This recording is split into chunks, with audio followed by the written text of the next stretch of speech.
Protect Our Defenders is a human rights organization that supports our brave men and women in uniform that have been raped or sexually assaulted while serving our country and works to fix the broken system of military justice.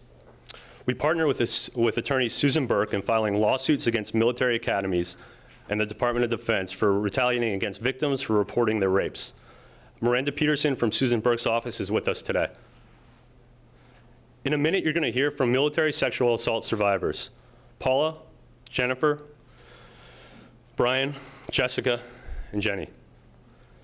They've come to our nation's capital to demand that Congress open a hearing and an investigation about the widening sexual abuse scandal at Lackland Air Force Base in San Antonio, Texas.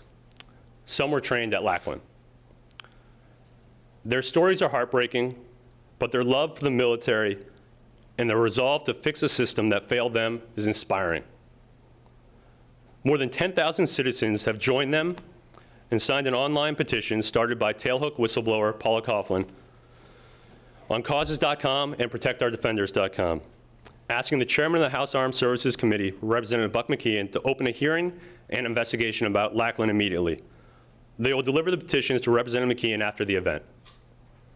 Before we get started, we'd like to thank Senator John Cornyn from Texas for standing up for our troops last week and demanding answers about Lackland and asking for changes to prevent this from ever happening again. We'd also like to thank Senator Kay Bailey Hutchinson for saying hearings are needed.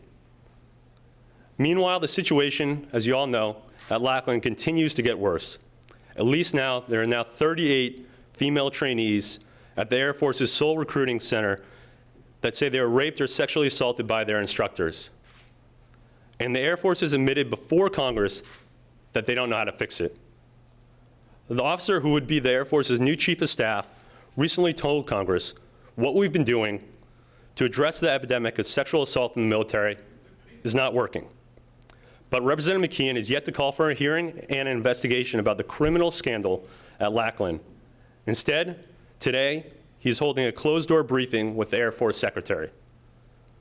I'm going to read a statement from Protect Our Defenders founder, Nancy Parrish, who's unable to be with us today. A closed-door briefing on the sexual abuse scandal at Lackland Air Force Base is not enough. Congress must open hearings to get to the bottom of this mess now. The American people should not accept continued delays and inaction through a drawn-out, bureaucratic, business-as-usual process. This latest scandal is horrible. The continuous drip of disclosures about the military leaders' ineptness, cover-up, and failure to act weakens our military and undermines our security. The Air Force and Department of Defense can investigate, but that should not impede or delay Congress from doing its job of oversight on behalf of the American people and the patriotic service members who've been attacked at Lackland.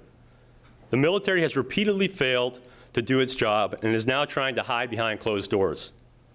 It's past time for Congress to investigate and provide a legislative remedy for what Secretary Panetta has called a silent epidemic, unpunished sexual violence within the military.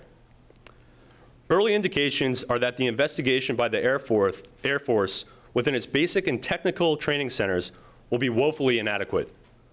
On June 22nd, Major General Edward Rice, commander of the Air Education and Training Command, when ordering the investigation at Lackland and all training units, rightfully said, it's important to look even deeper and wider to identify any systemic issues that may place our youngest airmen at risk in a basic and technical training environment.